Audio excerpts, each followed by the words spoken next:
जय हिंद बच्चों, कैसे हैं आप सब। आशा करती हूँ आप सभी अच्छे से होंगे। तो आज हम क्लास 7 के विज्ञान को पढ़ेंगे। विज्ञान की पाठ्य पुस्तक में पाठ 12 में है प्रकाश को जानिए, नो लाइट। तो इससे पहले हम इसका 3 भाग पढ़ चुके थे।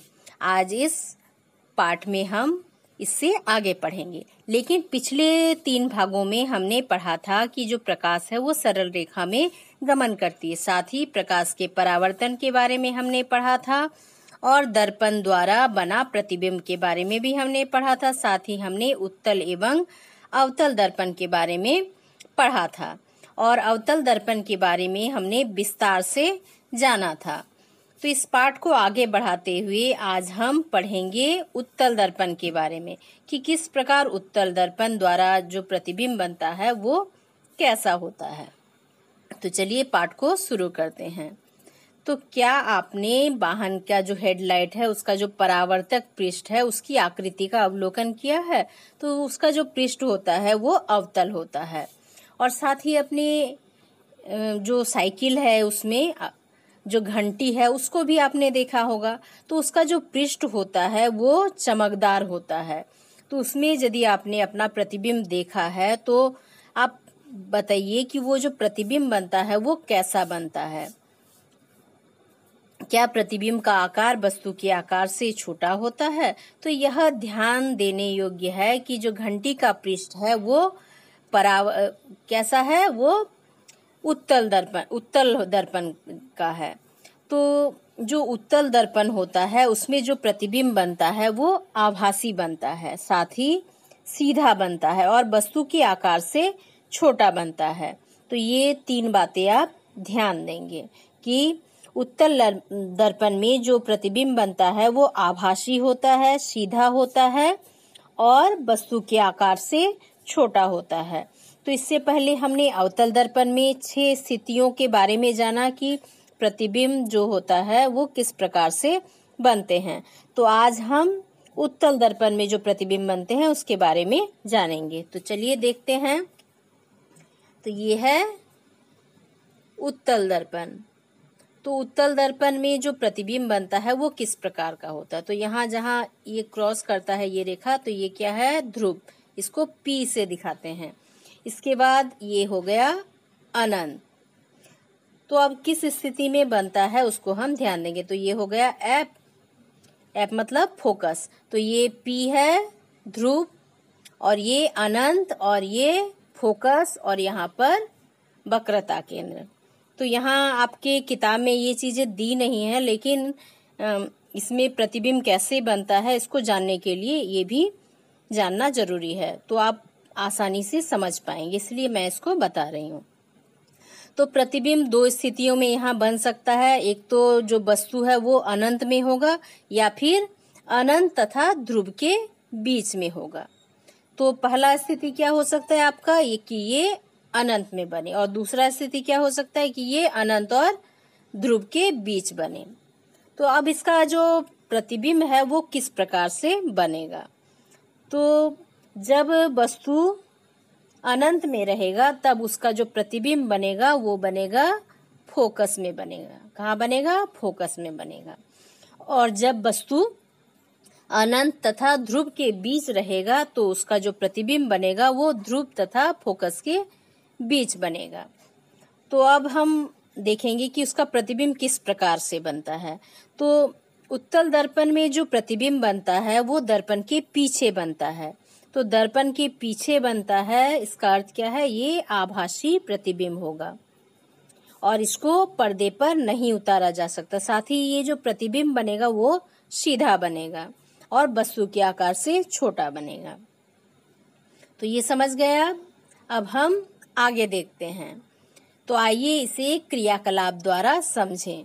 तो हमने इससे पहले क्रियाकलाप 7 किया था, उसमें हमने अवतल दर्पण के बारे में जाना था और उसमें किस प्रकार से प्रतिबिंब बनता है उसके बारे में हमने अध्ययन किया था और उसको तालिका में लिखा था।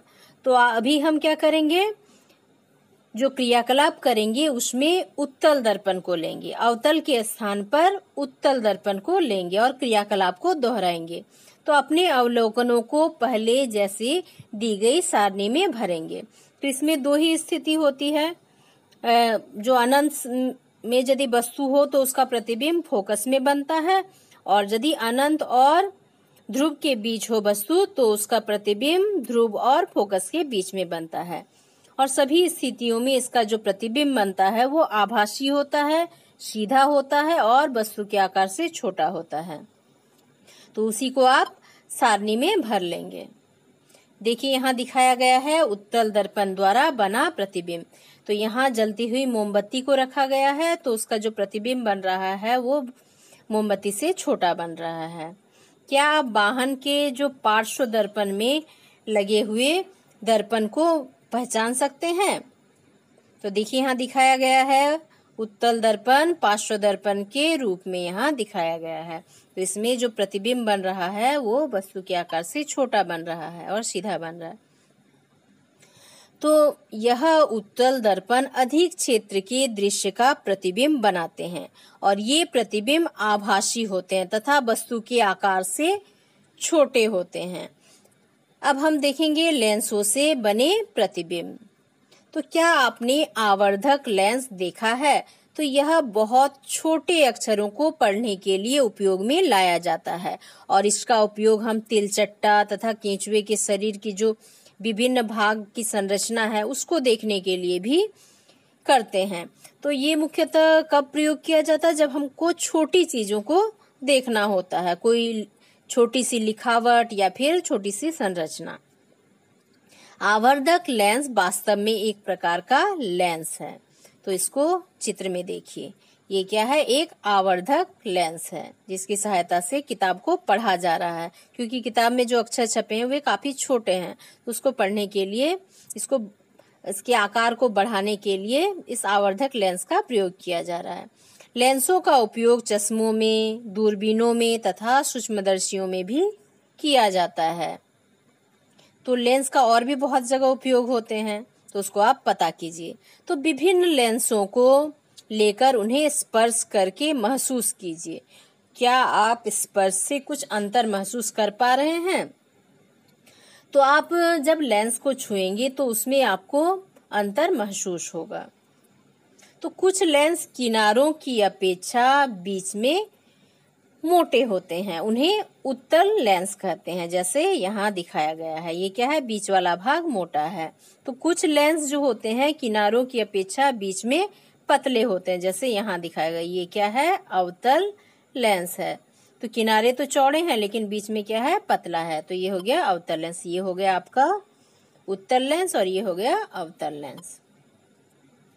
तो यहाँ उत्तल और अवतल लेंस को दिखाया गया है।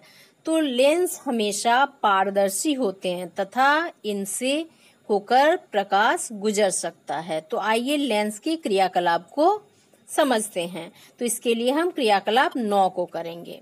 तो एक उत्तल लेंस लेंगे और इस पर सूर्य की किरणों को गिरने देंगे। गत्ते पर सफेद कागज का शीट चिपकाकर दूसरी ओर रखेंगे। तो ये क्या करेगा? एक पर्दे की तरह कार्य करेगा। पर्दे को आगे पीछे इस प्रकार व्यवस्थित कीजिए कि कागज पर एक तीव्र चमकीली बिंदु आपको प्राप्त होगा। तो इस स्थिति में लेंस तथा कागज के शीट से बने पर्दे को कुछ समय तक रखिए। तो कुछ समय तक इसी स्थिति में रखना है। तो आपको क्या दिखाई देता है? क्या कागज जलने लगता है? तो कागज जल भी सकता है यदि बहुत देर तक उसको रखा जाए। अब इस क्रिया को क्या करेंगे? उत्तल लेंस को अवतल लेंस से बदलेंगे और फिर वही क्रियाकलाप को दोहराएंगे। क्या कागज पर आपको चमकदार बिंदु दिखाई देता है? तो आप जान चुके हैं कि वस्तुओं के दर्पण से अलग अलग दूरियों के लिए प्रतिबिंब की जो प्रकृति है तथा आकार दोनों बदलते रहते हैं। अब हम आगे देखते हैं उत्तल और अवतल लेंस को। तो उत्तल लेंस पर पड़ने वाली प्रकाश को उत्तल लेंस क्या करता है? अभिसारित करता है। अभिसारित मतलब अंदर की ओर मोड़ देता है, जैसे इस चित्र में दिख रहा है। ये क्या कर रहा है? सबको अंदर की ओर मोड़ दे रहा है। और इसे क्या कहते हैं? अभिसारी लेंस कहते हैं, क्योंकि ये क्या करता है? प्रकाश को अभिसारित करता है। अब ये दूसरे चित्र में देखिए। पहले चित्र में क्या दिखाया गया है, उत्तल लेंस से प्रकाश का विचलन, और दूसरे चित्र में अवतल लेंस से प्रकाश के विचलन को दिखाया गया है। अवतल लेंस पर पड़ने वाली प्रकाश की किरणों को अवतल लेंस अपसारित कर देता है, मतलब बाहर की ओर मोड़ देता है। जैसे इस चित्र में दिख रहा है, क्या है, ये बाहर की ओर मोड़ दे रहा है। तो इन्हें क्या कहते हैं, अपसारी लेंस कहते हैं। उत्तल लेंस को लेंस कहते हैं, अभिसारी लेंस, और अवतल लेंस को कहते हैं अपसारी लेंस। समझ गए क्यों कहते हैं? तो अब निम्नलिखित क्रियाकलाप द्वारा इसे जांचेंगे। तो लेंस द्वारा बने प्रतिबिंब, क्रियाकलाप 10। तो एक उत्तल लेंस को स्टैंड में लगाकर मेज पर रखेंगे और लेंस के एक दीप्त मोमबत्ती लगभग 60 सेंटीमीटर की दूरी पर रखिए। लेंस के दूसरी ओर गत्ते पर चिपकाए गए सफेद कागज का पर्दा रखना है। तो एक पर्दा रखेंगे और पर्दे को आगे पीछे कर इस प्रकार व्यवस्थित कीजिए कि मोमबत्ती की लौ का जो तीव्र प्रतिबिंब है वो प्राप्त हो। तो ऐसी ही अवस्था के लिए उत्तल लेंस आभासी तथा आवर्धित प्रतिबिंब बनाता है। तो उत्तल लेंस के स्थान पर अब क्या करेंगे, अवतल लेंस का उपयोग कर इस जो प्रक्रिया है इसको दोहराएंगे। तो अवतल लेंस हमेशा आभासी तथा वस्तु के आकार से छोटा प्रतिबिंब बनाता है। अब हम देखते हैं सूर्य का प्रकाश, श्वेत अथवा रंगीन। तो क्या आपने आकाश में कभी इंद्रधनुष देखा है? तो आपने देखा ही होगा 7 रंगों का इंद्रधनुष। तो वर्षा के पश्चात जब सूर्य आकाश में क्षितिज के पास होता है तो इंद्रधनुष दिखाई देता है और यह एक बड़े धनुष के आकार का होता है जिसमें अनेक रंग होते हैं। तो क्या आपने ध्यान से देखा है कि इंद्रधनुष में कितने रंग होते हैं? तो इंद्रधनुष में 7 रंग होते हैं और ये रंग हैं बैजानी, हपी, नाला, अर्थात बैगनी, जामुनी, नीला, हरा, पीला, नारंगी एवं लाल। तो 7 रंग हो गए। तो ये 7 रंग होते हैं। तो आपने यह भी देखा होगा कि जब साबुन के बुलबुले बनते हैं तब रंगीन दिखाई देता है। जब सूर्य का प्रकाश किसी सीढ़ी से परावर्तित होता है वह रंगीन दिखाई देता है।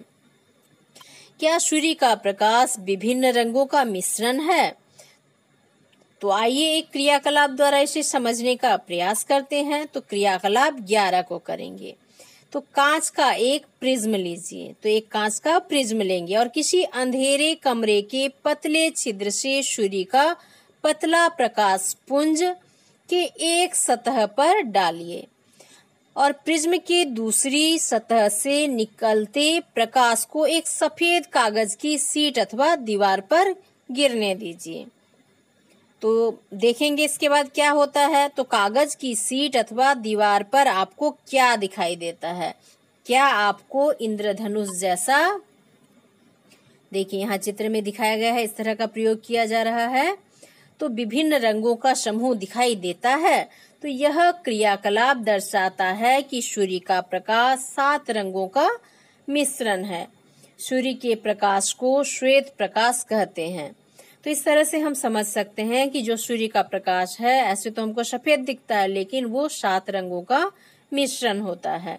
श्वेत प्रकाश के रंगों को पहचानने का प्रयास कीजिए और अपने नोटबुक में अंकित कीजिए। तो देखिए यहाँ प्रिज्म को दिखाया गया है, इसमें प्रकाश किरण जाती है तो ये 7 रंगों में बंट जाती है। तो प्रिज्म सूर्य के प्रकाश को 7 रंगों में विभक्त करता है। तो आइए इस क्रियाकलाप के माध्यम से जानने का प्रयास करते हैं कि क्या सफेद रंग का प्रकाश बहुत से रंगों से मिलकर बनता है। तो क्रियाकलाप 12 को करेंगे। तो इसके लिए क्या करेंगे, 15 सेंटीमीटर व्यास का एक वृत्ताकार गत्ते का टुकड़ा लेंगे और इस पर सफेद कागज चिपकाएंगे और इसे 7 बराबर खंडों में बांटिए तथा इंद्रधनुष के जो 7 रंग है उससे इसको रंगेंगे। गत्ते के केंद्र पर एक छोटा सा छिद्र बनाइए। लकड़ी के टुकड़े के सिरे पर एक पिन लगाइए और पिन को गत्ते के छिद्र में ढीले से लगाइए, ढीला से लगाएंगे और यह सुनिश्चित कीजिए कि गत्ता स्वतंत्रता पूर्वक घूम सके। गत्ते को क्या करेंगे, अब तेजी से घुमाएंगे तो आपको क्या देखने को मिलेगा, क्या श्वेत रंग जो है वो प्राप्त होता है। तो हमने क्या किया है, गत्ते को 7 समान भागों में बांटकर उसमें इंद्रधनुष में जो रंग होते हैं उसको रंगा है। तो अब हम उसको क्या करेंगे, घुमाएंगे। तो गत्ते को घुमाने पर 7 रंग आपस में मिल जाते हैं। तो गत्ता कैसा दिखाई देता है, श्वेत दिखाई देता है और इसे न्यूटन की डिस्क कहते हैं। तो देखिए यहाँ क्या किया गया है, एक गत्ते पर 7 रंग रंगे गए हैं, समान भागों में इसको बांटकर 7 रंगों से रंगा गया, फिर इसको घुमाया जाता है। तो ये देखिए यहाँ पे कैसा दिख रहा है, श्वेत दिख रहा है, सफेद दिख रहा है ना, सारे रंग आपस में मिल गए हैं। तो इसे क्या कहते हैं, न्यूटन का डिस्क कहते हैं। अब हम आगे देखते हैं। तो प्रीति को एक रोचक विचार आया, तो उसने एक बार सीडी की सहायता से एक लट्टू बनाया और इसके लिए उसने सीडी के आकार का एक कागज काटा और उसे 7 बराबर भागों में बांटकर 7 रंग भर दिए और इस कागज को सीडी के एक सतह पर फेविकोल की सहायता से चिपकाया। तो सीडी सभी घर में मिल जाते हैं, तो आप भी इसको करके देख सकते हैं। तो एक गोली को सीडी के दूसरी तरफ के केंद्र में चित्र के अनुसार लगाया।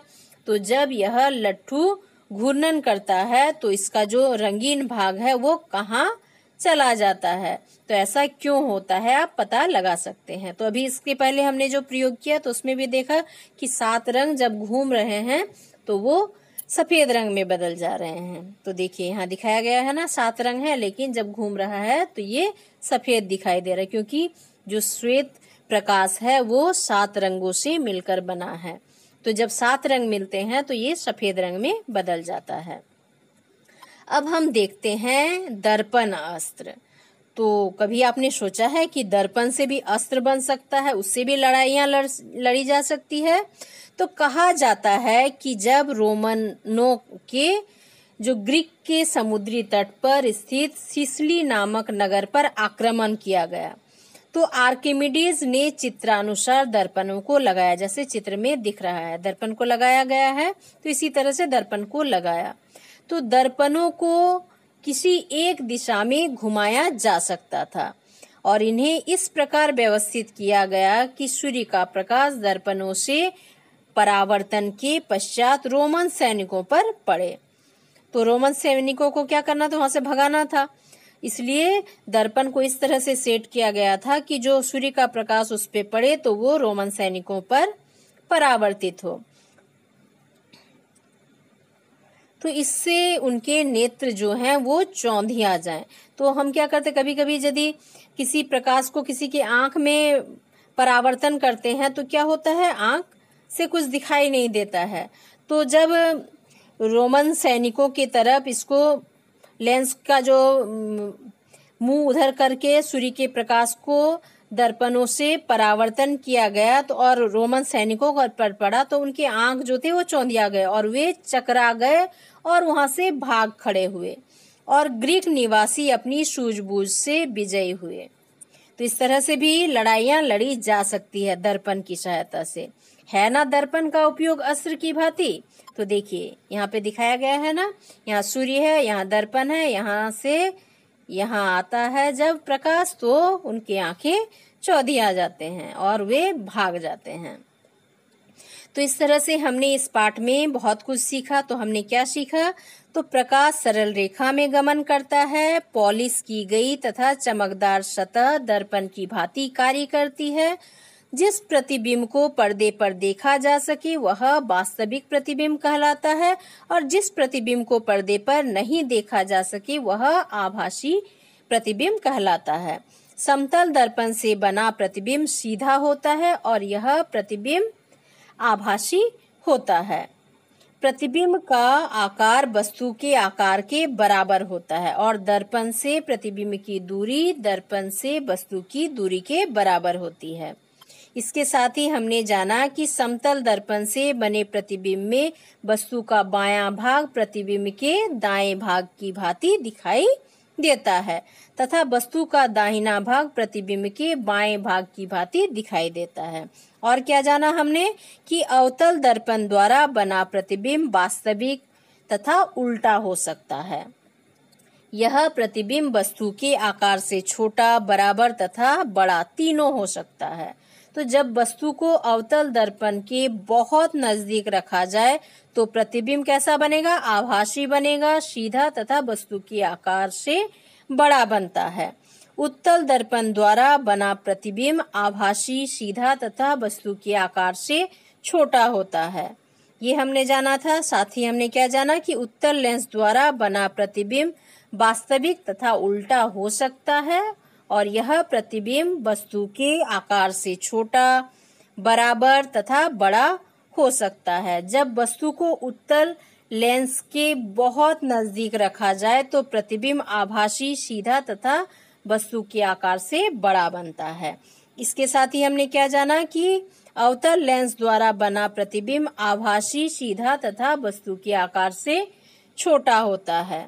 और क्या जाना कि श्वेत प्रकाश 7 रंगों का मिश्रण है और ये रंग है बैगनी, जामुनी, नीला, हरा, पीला, नारंगी तथा लाल। तो इस तरह से ये पाठ कंप्लीट होता है। आपने इसमें बहुत सारी चीजों के बारे में सीखा। तो आशा करती हूँ आप इसको समझ गए होंगे और इसको बार बार प्रैक्टिस करेंगे, तब आपको और अच्छे से समझ में आ जाएगा। तो आज के लिए इतना ही। आप इसको पढ़िए, कोई दिक्कत होगा तो जरूर कमेंट कीजिए। Thank you.